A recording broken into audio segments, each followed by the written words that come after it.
Shri Gurubhyo Namaha, children. Hope you went through yesterday's concepts, whatever we have discussed in current electricity. Now, yesterday we were discussing about the resistivity. Based on resistivity, how resistivity has its dependence on temperature. We were talking about temperature coefficient of resistivity.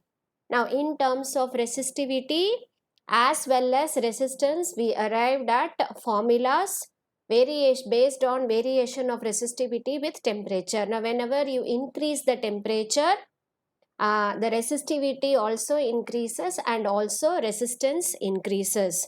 And we were discussing about a very important factor called alpha, which is called as temperature coefficient of resistivity, and how this alpha differs for metals, alloys, and semiconductors. All these things we were discussing through various graphical representations. Okay, and today we are going on entering into the next topic, which is nothing but electric power or electrical energy. Okay, so to understand that, let us consider a resistance. Now let me draw the diagram here. Now this is a resistance. Now these are 2 points on this, and you connect this to a battery,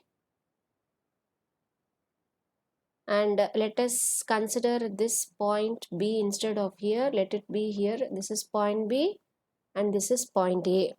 Okay, and the direction of flow of current will be, now this is the positive terminal of the battery, this is the negative terminal of the battery. So this is a conductor, and this conductor has a resistance R. This is AB, and here you have the resistance R. So the resistance of the conductor AB is taken to be R, and this I connected to a source of EMF. Now this is a battery which gives energy. So this is connected to a battery. Now you have a potential difference that is maintained when it is connected to a battery. Okay, there is a potential difference that is maintained between the ends A and B, yes or no? So A is considered to be at a potential of V of A, and this is considered to be at a potential of V of B, right? Yes, okay, and there is a steady current which is moving from, where is the current moving from? The current is moving from here. Here it is moving from A to B. The current is flowing from A to B.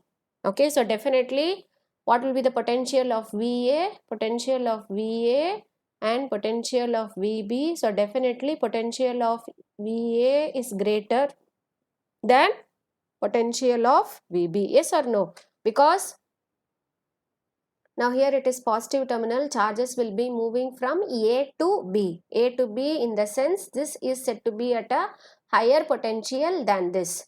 Now when it goes on moving, the potential keeps on decreasing. But whereas here at this point, the potential of A is greater than the potential of B. So I can write VA greater than VB. Okay.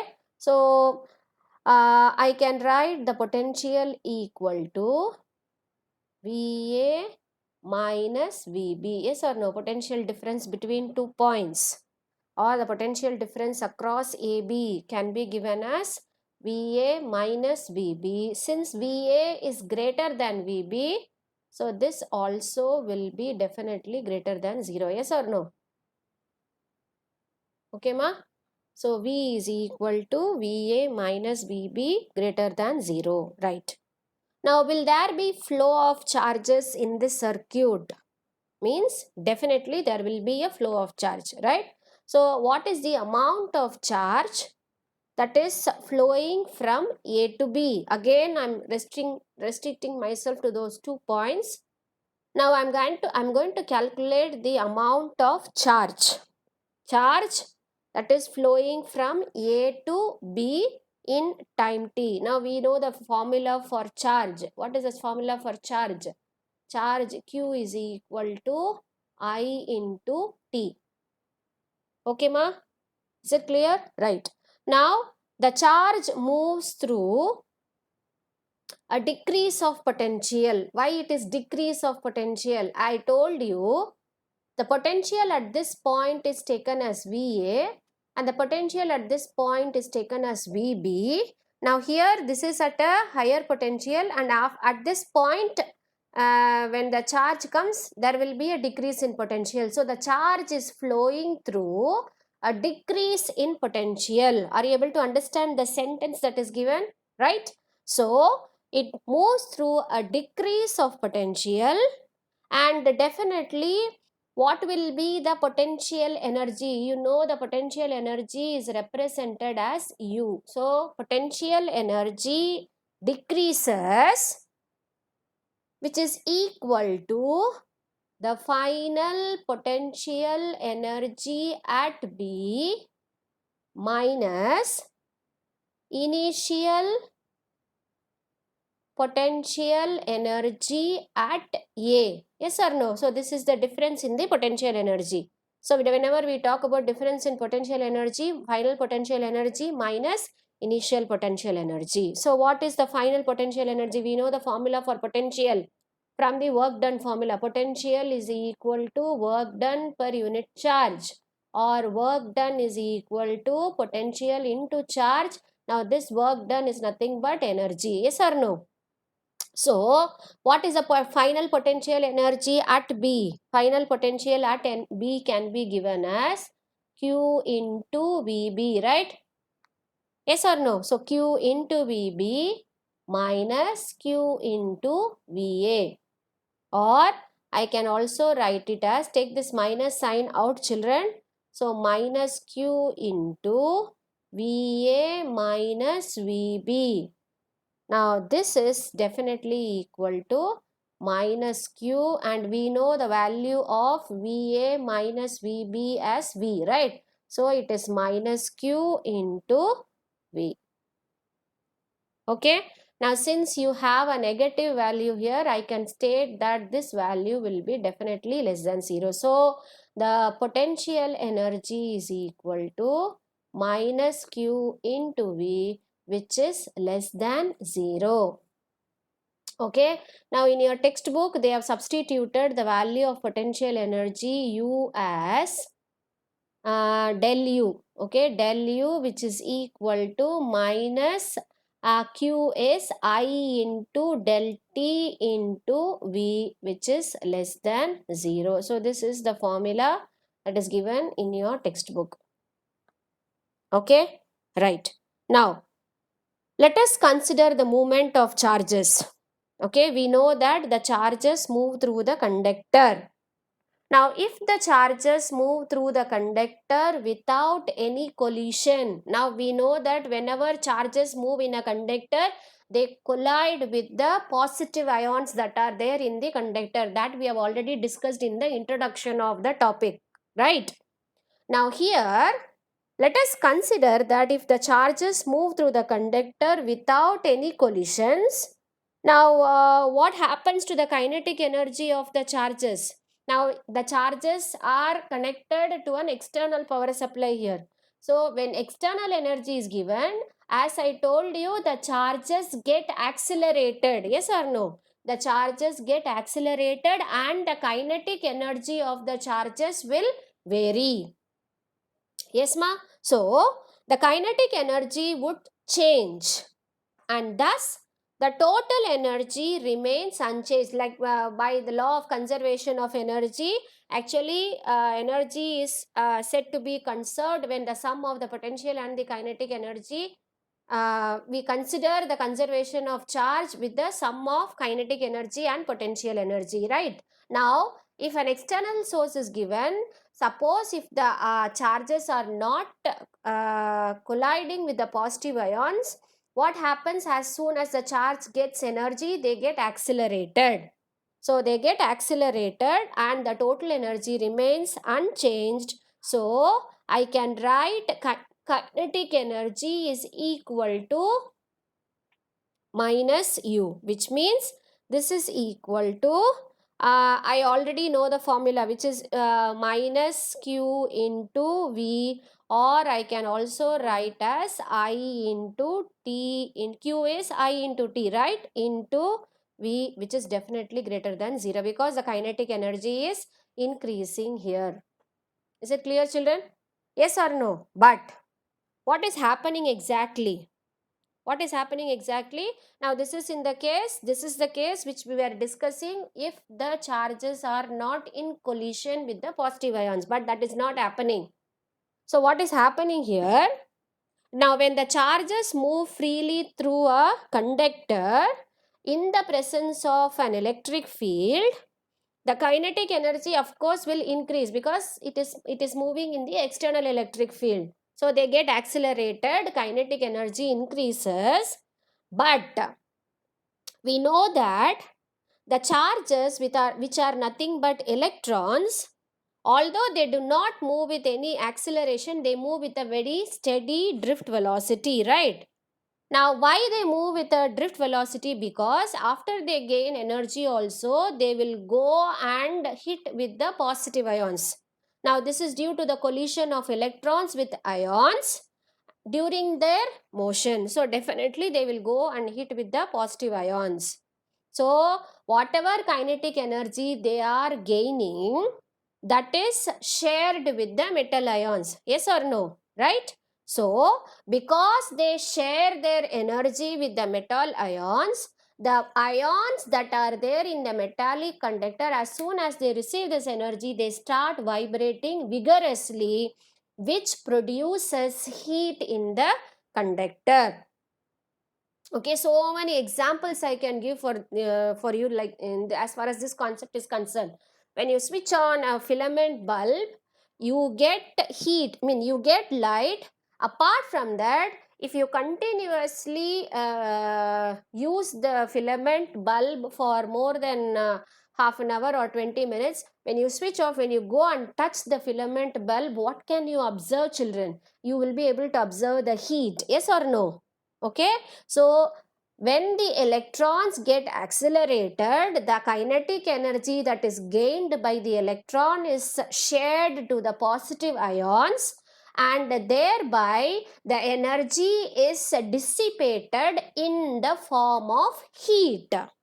Okay, so the amount of heat energy that is dissipated, okay, it is nothing but, you call it as power, energy dissipated per unit. Now here I can write, this is kinetic energy, so energy is nothing but work done. So I can write work done is equal to I into V into del T. Now for a small work done, I will write as del W, or I can also write as W is equal to IVT. That is also work done formula. Is it clear, children? You are able to understand? So this work done is nothing but, you call it as power. The work done is converted into energy in the form of power, which is given by, I will write here, energy dissipated. Energy dissipated per unit time. Okay, here we talk about energy dissipated in the form of heat, right? Heat energy, right? So energy dissipated per unit time is nothing but, you call it as power. So here is the formula for power, which is P is equal to del W by T. We say that rate of work done. Whenever we talk about the formula for power, we say that power is nothing but rate of work done. Is it clear? Now I am going to use the formula P is equal to, now I know what is the value of del W here. Del W is I into V into del T divided by del T. Here del T cancel. So here is the formula for power, which is equal to V into I. I can also substitute Ohm's law. Okay, V is equal to I into R. There are so many formulas for power. Now first formula is this. Now second formula, substitute V is equal to IR. sorry, here V is equal to IR. Now here substitute, power is equal to I into, instead of V I substitute IR. So this is also the formula for power. P is equal to I square R. Okay, and also from Ohm's law I can have I is equal to V by R, right? Substitute again, P is equal to, instead of R you substitute V by, instead of I you substitute V by R into V. So here also one more formula for power. So there are so many. P is equal to V square by R, P is equal to I into V, P is equal to I square R. These are all the formulas for power. Okay, right. Now this is the reason. Okay, this is the reason why the filament bulb glows. When it glows, it produces heat. Okay, and the electric bulb glowing at a very high temperature producing heat is this one, filament lamp, fluorescent bulb, whatever it is. Okay, right. Now which is supplying the power? Now I said this resistor is connected to an external load, which mean external power supply, which is the battery, right? Now this is the battery. Now from where does this power come? We talk about power equal to I into V, power equal to I square R, power is equal to V square R. Where do these power come from? Now this power is coming from the battery, and the energy is due to the chemical reactions that is taking place between the electrolytes and the electrodes, that is giving this power. Actually in your textbook they say that the chemical energy of the cell supplies power for as long as it can. Look at this diagram. There is a diagram here. Here heat is produced in the resistor R. Now this is, now imagine this to be a battery. Okay, compare this with this diagram, children. Here it is a resistor that is connected to a battery. Same thing here. Now here is a resistor. This is connected to a battery. Now this is the structure of a battery inside. There will be two electrodes. This is positive electrode. This is negative electrode. We are going to learn about this. Cells we are going to learn about. Okay, so there will be, as far as a battery is concerned, two important things. One is positive electrode, negative electrode. The other one is electrolyte. Now there is always a chemical reaction that is taking between the electrodes and the electrolyte in this cell. Okay, so heat is produced in the resistor R. Now this produces heat. Now that is the concept we discussed. Now electrons will be produced, these electrons will move, there will be a potential created, the potential difference, and then we talked about work done. So there is a heat that is produced here. Now this is due to the energy dissipated in the resistor R comes from, where does this heat or the power come from? Is it is coming from the chemical energy of the electrolyte. You're able to understand? Yes. So this power has an important application in power transmission. Actually it's a very interesting and important concept, children, this power transmission. Okay, we are going to learn this in the forthcoming chapters. Electromagnetic induction, we are going to learn about transformer. Now transformers, there are two types of transformers. Hope you would have seen transformers everywhere. Now transformers, there are two types. One is a step up transformer and step down transformer. Now step up transformer, it increases the voltage. Step down transformer decreases the voltage. Now we have learned the formula for power. Power as P is equal, let me write here, children. P is equal to V into I. P is equal to I square R. Then P is equal to V square by R. All these are formulas for power.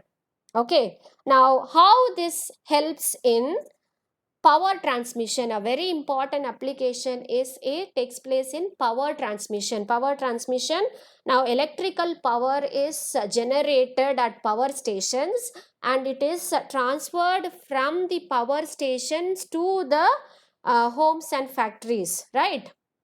So power stations are there, right? Now these power stations are at a very very far distance from the places where we live. Okay, so this powers from this power stations, this power is transmitted through transmission cables. Okay, in when you go to not in the city, when you go to the areas which is far away from the city, you can see when you travel through a bus, you will be able to see very high power lines that is transferred from one point to another. Hope you have seen very large cables. So these are the cables which transmit the power from the power station to the domestic supply. Okay, now while the power is transferred, now as we saw, now power is dissipated in the transmission lines. So you will have more amount of power that is wasted when it is transmitted from the power station to the city. So to minimize the power loss, so what do they do? Okay, so definitely the power that is transformed must be exactly got like how it is produced. There should not be any loss of energy. So to minimize the loss of power, what they do is, now let us consider a device R, okay, to which a power has to be delivered. Let us consider a load. To that load we need to give some power, right? Now that power is transmitted through transmission cables. So these transmission cables also will have a resistance. Let us take the resistance of the transmission cable to be R. Okay, I will write in short, children, transmission cables, right? So the power dissipated in the connecting wires is wasted, yes or no, which is given as PC is equal to I square RC. This is a formula. Okay, I have taken this formula, right? And this also can be written as, what is I square R? I can also write as I can be written as P by V here, right? So here I is equal to P by V. So I substitute I square as P square by V square into RC. Now here PC is equal to P square by V square into RC. Okay. Now what is happening? Now look at the formula here. Now here, how much of power is wasted? This is the amount of power that has been, which is given as PC is equal to P square RC by V square according to this equation, right? But look at the power here. The power has an inverse proportionality with the voltage, and that too how it is varying, square of the voltage, which means what? If the voltage is going to be lesser, the power is going to be more. That is, if the voltage is going to be lesser, you will have more amount of power to be wasted here, right? But what is the other format? If the voltage is going to be increased, look at this, is a very very important concept, children. If the voltage is going to be increased, what happens to the power? The power will be minimized. So to minimize the loss of power, now the transmission cables from power stations which are at a very far distance and whose resistance is RC, now to reduce this, we will increase the voltage in such a way that at higher voltages, when this power is transmitted through transmission cables at very high voltages, then you can reduce the loss of power. That is why when you go to remote areas, now when these power line cables will be of very high voltages there, so wherever you see, you will have danger signals there, because you are not supposed to go near that also, because it is of very high voltages when the power is transmitted from the power station to the domestic supply. So that is done by what is called as step up transformer. So in power stations and here and there, you will have step up transformers which are kept, which will step up the voltage, which will increase the voltage so that the power is transmitted with minimum loss. Now when the power is reaching the reaching for domestic purpose, at that time the voltage is reduced, it is stepped down, that is done by the step down transformer, and then it is used for commercial purposes. So that is based on this formula. This was I was telling how this power formula plays a very important role. We will be learning in detail about this. Just I wanted to tell you about this formula and how this power can be minimized by increasing the voltage. For that we'll go for this formula only. So this formula plays a very important role in power transmission. Is it clear, children? Very interesting topic. I don't know how far it reached you, but anyhow, once again, I will revise all these things when it comes to transformer. Okay, ma? So with this, we are moving on to the next topic, combination of resistors, series and parallel.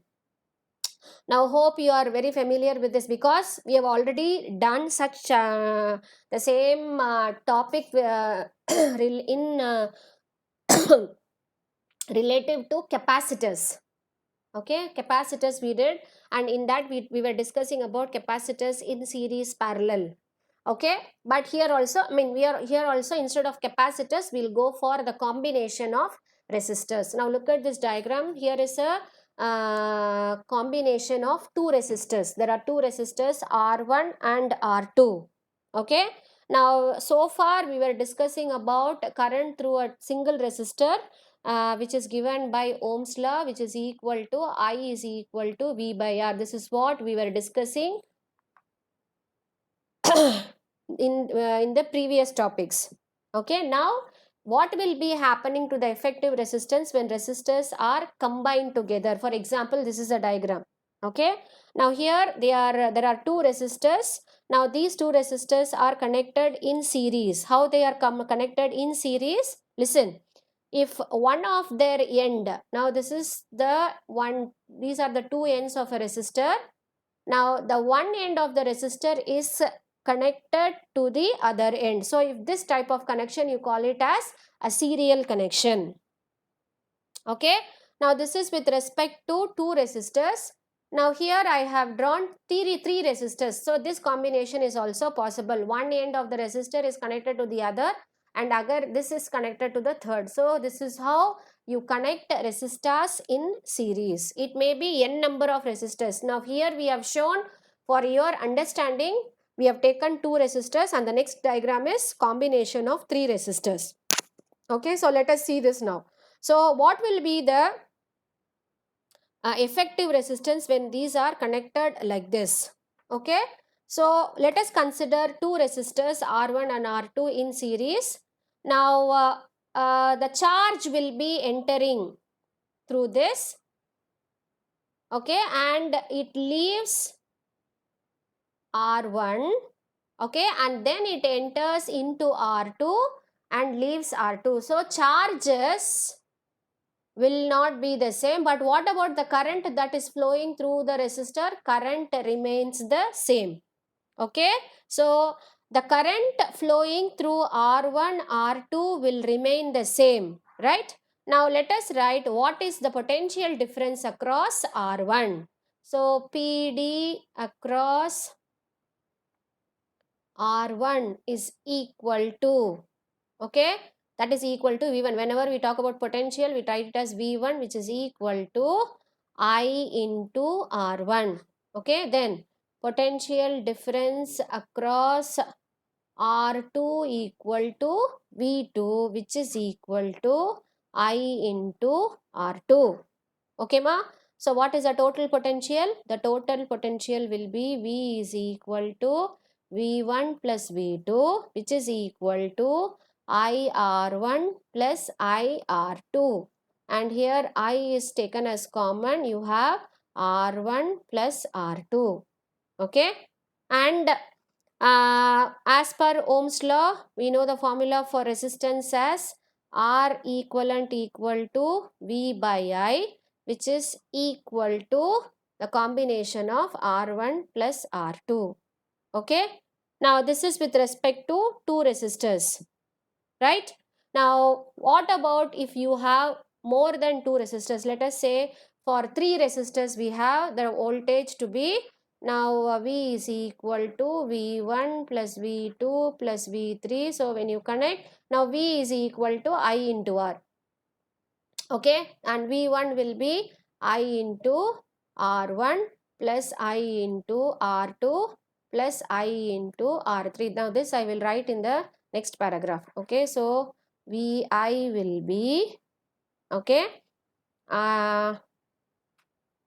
we wrote here, let me check, yes, not Vi, it is Ri, okay, is equal to IR1 plus IR2 plus IR3. So the effective resistance will be, okay, it will be the combination. So R effective will be the sum of R1 plus R2 plus R3. Is it clear, children? So I gets cancelled, so effective resistance is this, right? We'll be continuing with parallel connection, children. Then afterwards we'll be doing some problems based on this, right?